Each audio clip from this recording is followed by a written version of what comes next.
Howdy. After playing the first hour of Dragoon, I almost quit. It might have been better for my mental health and well-being if I had. It's a game that hurts to play, a game that feels truly awful. Dragoon is an irritating, bleak, boring, maddening mess, and I love it.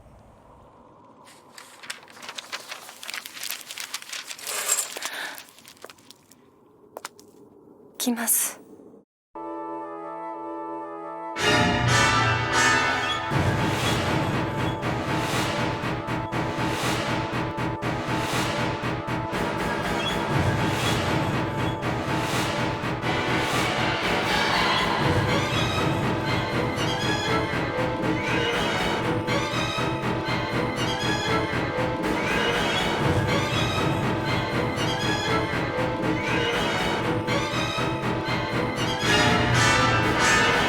But before I say one more word about Dragoon, I have to talk about somebody else. An infamous, legendary artist who helped me make sense of the game. Karen Carpenter.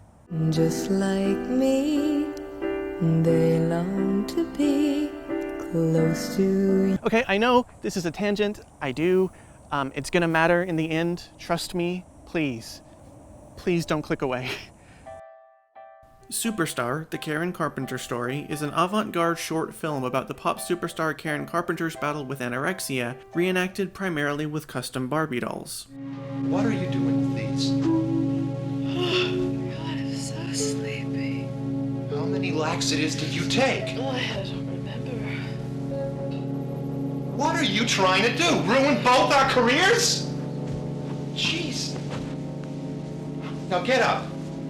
It's very odd and very bleak, and to put it lightly, the Carpenter estate did not appreciate the film. Todd Haynes, the director, portrayed the Carpenter family as conniving and manipulative, and he heavily implied that Karen's brother Richard was a closeted gay man. Nothing in the film legally constituted defamation, but Todd Haynes did use a lot of the Carpenter's music without permission, and that's how the Carpenter estate managed to get the movie banned. It was the 1980s version of a YouTube copyright strike, and it worked. Todd Haynes didn't set out to make a banned movie. He never intended for his film to be cast into the media purgatory of VHS bootlegs, copies of copies of copies that stuttered and popped and scratched. That purgatory was forced on Superstar by a legal apparatus with no sympathy for and no interest in Todd Haynes' artistic vision. And yet, the compounding damage to the bootlegs became a defining part of Superstar and its legacy, because the bootleg aesthetic just kind of clicks. The film is about a woman's body degrading and decaying due to her severe anorexia, and her abuse of the dangerous emetic drug Ipecac. Superstar presents Karen Carpenter's real life as the ruined shadow of her clean, sanitized public image, the vomit and the panic in a clean, plastic world. The gradual decay of the VHS tapes felt like a physical manifestation of Superstar's themes, as though Karen Carpenter's suffering radiated itself into the spooled-up tape. And the aesthetic of bootleg deterioration became just as much a part of Superstar as anything Todd Haynes actually intended to put in his movie. The most powerful part of a work of fiction might be something that the author never intended, and that brings us right back to Dragoon, a game that wasn't meant to feel awful, but which goes down like a smoothie made of wet sand and rusty nails. Dragoon is a hybrid action and aerial combat game released in 2003 for the PlayStation 2 in Japan, and then worldwide in 2004 with the title localized to Drakengard. It's mostly remembered for being the first game directed by Yoko Taro, an idiosyncratic artist with a penchant for the surreal, the existential, and the bizarre. Gameplay is divided into two distinct sections, ground combat and aerial combat. On the ground, you fight as the protagonist, Kaim, in a hack-and-slash action style reminiscent of Dynasty Warriors. In the air, you ride a fire-breathing dragon named Angelus and battle in a style similar to the Ace Combat series. The game's branching narrative is broken up into chapters and verses which can be played in sequence and then replayed individually to unlock new story paths, all leading to 5 different endings. It's not an unfamiliar narrative structure for anyone who's played other Yoko Taro games, or if you've played a few ambitious visual novels. The studio behind Dragoon, Cavia, wanted to capture the hack-and-slash excitement of Dynasty Warriors in the ground-based combat missions, but they failed. To quote Dragoon's producer, Takamasa Shiba, Kavia wasn't very experienced. They never really created action-based games before. Whereas specific studios specialize in creating action games, it's a difficult skill to have. You really have to be experienced in it. That's a very diplomatic comment, so let me be a little less diplomatic and a little bit more blunt. The bones holding up the gameplay of Dragoon are osteoporotic to the point of near collapse. Everything about the game feels clunky and cobbled together. Combat is plain and mashy, with only the occasional frustration of janky hitboxes breaking up the monotony of the slog. And that slog is always the same. A wave of 100 enemies will spawn, you hit the attack button on them until they're dead. Another wave of 100 enemies will spawn, you hit the attack button on them until they're dead. Hey look, a wave of 1,000 enemies just spawned. You know what to do. Enjoy another bland gray landscape while you mash the attack button. And the narrative interruptions in the gameplay, rather than being a welcome distraction, are painfully intrusive. When comrades speak to you mid-mission, they needlessly block out your radar display with their dialogue. On easy levels, that doesn't matter much, but it can steal an hour of progress on a tough level, and the levels can be brutally tough. The difficulty curve isn't a curve at all, it's a scatter plot that you bounce down haphazardly like a pachinko ball. So if the game feels so bad to play, why am I telling you about it? There are thousands of games that aren't fun to play. I've played a lot of them. The answer is that yes, it feels agonizing to play, but even though that agony almost certainly wasn't intentional, it harmonizes with the story that Yoko Taro wanted to tell. You need to predict what the monsters want like a psychic, and give those things to them to get your big reward. What is this a metaphor for? Why do you have to collect things that are right next to the monsters to make them happy, like a slave? I guess this represents the divisions between people in class society. Yoko Taro on Animal Crossing, Pocket Camp. For the first time, you share a friendship level with each animal. You can chat or fulfill requests to raise it. Why do you have to collect things that are right next to the monsters, like a slave? I have to be really careful about quoting Yoko Taro because it's never clear from moment to moment whether he's just fucking with you. He's constantly performing, but honestly, so is everybody else. Every interview in the video game industry has elements of performance because every social interaction has elements of performance. Yoko Taro recognizes that, and so he chooses to relish the performance and lean into it. I mean, for fuck's sake, the man wears a big nasty head on top of his head. But assuming we can take him at his word, Yoko Taro wanted Dragoon to be a kind of anti-fantasy, a venomous rebuke of the genre as it exists in video games. And we do need to specify that we're talking about video games in particular because, as a rule, fantasy video games are exceedingly violent, but also indifferent about their own violence to an extent that borders on the surreal. 当時の他のゲームとかいっぱい見てたんですけれど、100人敵を倒しましたみたいな、100人突破撃破みたいなことすごい自慢げに言うんですね。でちょっと冷静に考えると100人人を殺して自慢するっていうのはちょっと僕正直感性としておかしいなと思って殺人鬼ですよね。 100人殺したら、まあ、その狂気の沙汰だ。 For a quick case study, let's look at Final Fantasy IX. In dozens of ways, Final Fantasy IX is a game about confronting mortality. Vivi, the plucky and adorable mage, is shocked by the revelation that he will someday die, which drives him to seek meaning in his finite life. The alien Terrans are so afraid of death that they're willing to annihilate an entire planet just to keep on living. And Kuja, the main villain, is driven insane when he learns of his mortality, choosing to destroy all life rather than let the world carry on without him for a single day. The final enemy of Final Fantasy IX is a physical embodiment of existential despair in the face of death, and overcoming that despair is the game's ultimate triumph. But also, Final Fantasy IX is a game where you kill hundreds and hundreds of enemies. Some of them are bloodthirsty aberrations, some of them are just people. Either way, the game requires you to rack up a staggering body count, all to reach a finale that affirms the value of life. The same thing is true of Final Fantasy IV, 7, or 10. It's true of every Dragon Quest, of Chrono's Trigger and Cross. It's true of Elder Scrolls, and it's true of Golden Sun. I've spent hundreds of hours playing fantasy video games, and that means I've simulated killing hundreds of thousands of living beings. That's not how most games encourage you to think about what you're doing, but it's a very difficult truth to unsee. And a heroic speech about the magical power of friendship rings pretty hollow when you and your friends have just spent the entire game killing and killing and killing. これがおそらく発売されても世の中に殺すゲームはずっと蔓延したままで、すいませんポジションを直しました。Yoko Taro didn't think fantasy video games made any sense, and so he set out to skewer them. He wanted to make an anti-fantasy. 殺すがよい。ただ我の命を奪えても魂までは気がせんぞ。お前に生きる意志はまだあるのか。 At its core, Dragoon is a game about a violent man that loves killing. That's you. Kaim, the would-be hero, works very hard to justify his actions at the beginning of his story, invoking all the excuses we expect in a fantasy game. He's killing to thwart an evil empire, he's killing to avenge his parents, he's killing to rescue his sister. He's killing because he's a hero. But Kaim's dragon companion, Angelus, sees right through his bullshit. As part of her unbreakable metaphysical connection with Kaim, she can see him for who he truly is. She knows that Kaim kills because it brings him pride, satisfaction, and even entertainment. So all the complicated lore and the trappings of the grand fantasy story in Dragoon hardly matter in the end. It makes little difference who stands in Kaim's path. Evil monsters, or enemy soldiers, or child conscripts, or eldritch abominations, he's here to kill, to mow down anything with a pulse. And the rest is just trivia. That's a horrifying character and a horrifying worldview to embody. But if you're making a game about killing thousands, who actually makes more sense as a protagonist? Kaim or Vivi?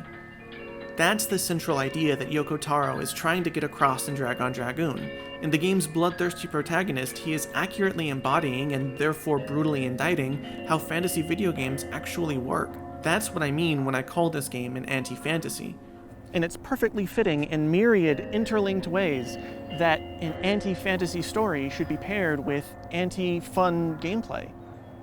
When the game breaks, it breaks in ways that complement Yoko Taro's vision. Take the way ally dialogue blocks your HUD. This design flaw turns your comrades into a constant source of irritation, but that's completely appropriate for a protagonist that basically hates his comrades to the extent that he thinks about them at all. Kaim bonds with Angelus by way of a death threat, and that sets the tone. He threatens his would-be allies with violence throughout the story, occasionally making good on his threats. The abused child that travels with Kaim points out that the hero of the story reminds him of his own abusive mother. So this is not a story where the hero is lifted up by the power of friendship, and in Yoko Taro's view, it shouldn't be. Kaim is a mass murderer, a war criminal, and it would be grotesque for him to be loving and compassionate to his friends, a cheap betrayal of the reality behind the character. And so it's appropriate that Kaim hates his comrades, and it's also appropriate, accidental or not, that flaws in the game design make you hate his comrades too. That's how this game works. Failing at being a fun action RPG is the same thing as succeeding at being an anti-fantasy. Because war in Dragoon is not fun. It is a slog, a miserable sojourn through thousands of corpses. And that slog resonates in ways that fun, addictive, responsive combat just wouldn't. The conventional wisdom is that fun is the final metric by which a video game should be judged. For every grain of sand on every beach on Earth, there are a million internet comments saying that games are supposed to be fun because, as the argument goes, the word game is in the name. But that frame is arbitrary and limiting. Interactive media are incredibly powerful, and they can communicate a vast range of ideas and emotions. Demanding that games must be fun is like demanding that art must be beautiful. If you only accept what fits in that tiny frame, you're gonna miss out on some of the best art that this world has to offer. Speaking of art that isn't afraid to be very ugly, let's talk about the music. Dragoon's abrasive score isn't afraid to be ugly, to grate you down into a raw, anxious mess. The composers, Sano and Ihara, sliced up orchestral samples into a nightmare collage of Bartok, Holst, Mussorgsky, and Wagner. The scenes in the collage are emphasized rather than hidden. Samples loop out of beat and out of rhythm.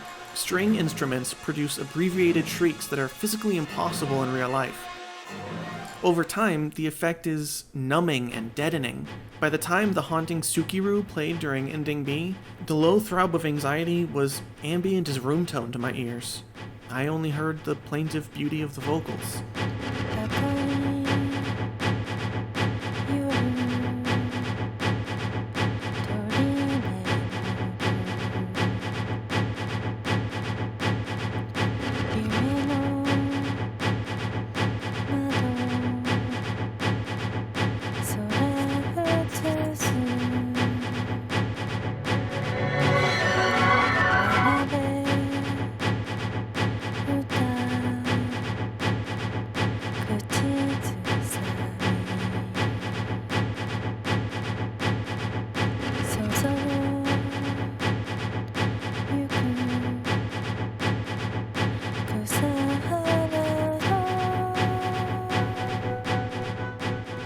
The lyrics to Sukiru were penned by scenario writer Sawako Natori, a name relatively unknown in the English-speaking games press. I think that's a real shame, because Dragoon wouldn't be the same game without her. Yoko Taro's compulsion to shock and subvert makes him very entertaining, but that compulsion also manifests in some unpleasant edgelord tendencies that lapse occasionally into lazy, regressive tropes. It's fascinating that one of Kaim's allies is obsessed with cannibalizing small children, but it's a lot less fun that she was driven to cannibalism when she found out she couldn't have a baby. Like I said, regressive and lazy. Yoko Taro might have done something similar with Furie, Kaim's sister and the story's damsel princess. Furie didn't really interest Yoko Taro as a character, but thanks to Sawako Natori, Dragoon's princess is much more than some stock damsel. Furie was born into a major religious role that requires lifelong chastity, as well as causing her constant physical pain. In spite of that, Furie is careful to present herself as a calm and graceful idol on a pedestal, quietly accepting her suffering. The men in Furie's life willingly accept this facade of virginal grace, worshipping her and even falling in love with her. But underneath that facade, Furie harbors deep resentments about her lot in life. She doesn't want to suffer or to live alone, and she especially resents all the men in her life who completely fail to see through her shallow performance. All of this repressed desire finally manifests in transgressive, incestuous lust for her brother, whose open disgust drives her to suicide. In one of the game's story routes, the love-struck and obsessive Inuart manages to revive Furie. Like all the other men in Furie's life, Inuart only sees the surface of the woman, the performance of grace and innocence. He's madly in love with that facade, and he's willing to risk the fate of the entire world to have it back. But when he actually manages to revive Furie... フリアへ戻ってきたんだな。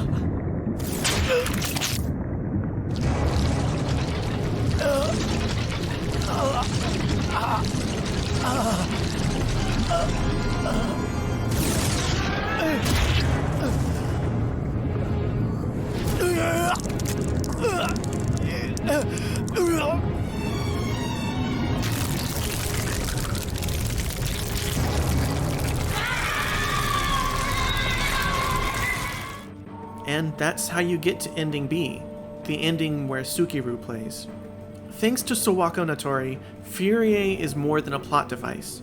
She's a unique character, a coil of rage and resentment simmering beneath the surface of a placid princess. She's one of the best parts of Dragoon, and for as much as Yoko Taro's unhinged creative instincts define the game in the imagination of the English-speaking games press, it's a richer and more beautiful game for Sawako Natori's collaboration. And let me be clear, when I say that Yoko Taro was unhinged, I mean it. My original proposal for the ending was something that the team shot down straight away. The idea was you had a giant Ayumi Hamasaki, a Japanese pop idol, come down from the sky.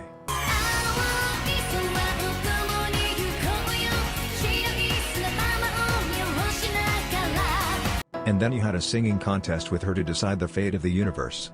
And they said, no, we can't do that, and that was shot down. Yoko Taro.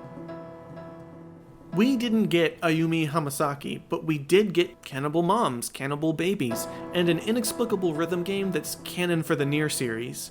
It's all wild and unique and deeply compelling, but focusing on the highlights can be a misleading way of talking about Dragoon. Some of the most thrilling and bizarre stuff is only broadly implied rather than shown, in a way that truly hinders the game. Fully completing all 5 endings requires you to bounce around different timelines in a way that would feel familiar to anyone who's played the Zero Escape trilogy. That's truly excellent, and it takes advantage of the ways that only games can tell stories. But while I bounced around, I got my hopes up that I'd unlock front row seats to some of the unhinged events that characters had been talking about, and I was disappointed when I gradually realized they simply weren't on the disc. It's the only fracture in this broken game that doesn't serve the overall experience. It doesn't advance the anti-fantasy, it just feels like a missed opportunity. Todd Haynes never intended for Superstar to be a VHS bootleg, and Yoko Taro never intended for Dragoon to hurt so much to play. He also didn't intend for me to play the game 18 years after it came out, emulated, at a very strange time in my life. But I did, and when I played it is part of why and how I love it. As a little kid and a teenager and a grown-up, I used to ramble to my father about the video games that I was obsessed with. He had about as much interest in video games as I had in cars or football, but he listened. He didn't know what Pokemon were, and he definitely didn't know what Pokemon cards were, but because I rambled so much about them, he went out and bought me a single Nidoran card so that I wouldn't feel left out when my friends were playing. He actually went to a comic store once and bought me a little miniature figure based on my Morrowind character, and he printed out a little slip of paper with the character's name, and it wasn't his thing, but he listened. When I told my father about the weird jumbled up dragon game that was so depressing but that I couldn't stop playing, he was in the hospital. And Dragoon is the last game that I will ever tell him about. I told you that I almost quit playing Dragoon after the first hour, and that is why. I love weird, broken games and boundary-pushing games, but I did not think I needed any more stress in my life. I hope that you never have to hear an oncologist tell you that a loved one's disease is unusually aggressive. My instinct was to look for refuge and comfort, but I stuck with Dragoon, and I found catharsis instead. It hurt like I hurt. It rang true like other video games or stories of any kind would not have. So no, I don't know whether it was good for my mental health in a traditional, institutional sense. It was hell, but I think I needed to live there. The more offbeat, fringe, and forgotten games I play, the more I encounter unique, creative voices that left the games industry after only 1 or 2 projects. We're all very lucky that Yoko Taro and Sawako Natori stuck around. They've both gone on to do groundbreaking work pushing the medium forward. Yoko Taro's Nier Automata has a more mature and better told story than Dragoon, and thanks to Platinum Games, it's an addictive thrill to play. But there's a special alchemy to the mess of his first game, however unintentional its rough edges may have been.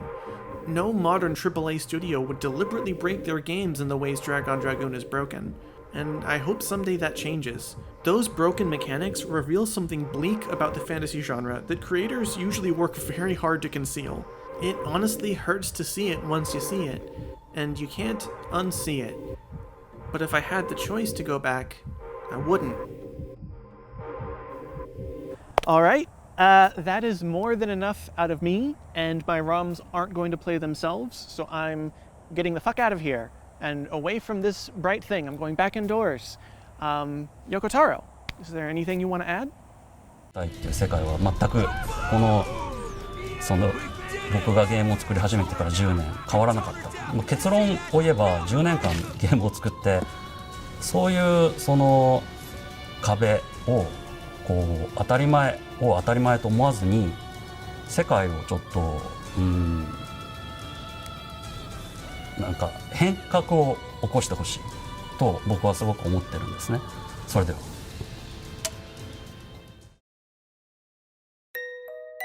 Hey, thank you for watching that whole big thing. If it looked hot outside, it was. It's Texas, and it was hot as fuck. I captured all of the Drakengard footage myself, but everything else was from other sources, and all of those are below, along with sources for the video and further reading. You should definitely check out Grainy Days and Mondays by Lucas Hilderbrand. It really informs how I look at pretty much all media. I do want to thank my friend Jill for giving me the inspiration.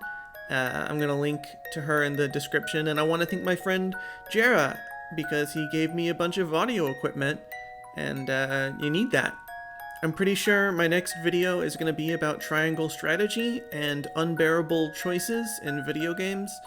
If that sounds cool, you can subscribe if you want to. It is not illegal to subscribe to me. And money is fake, arm the homeless.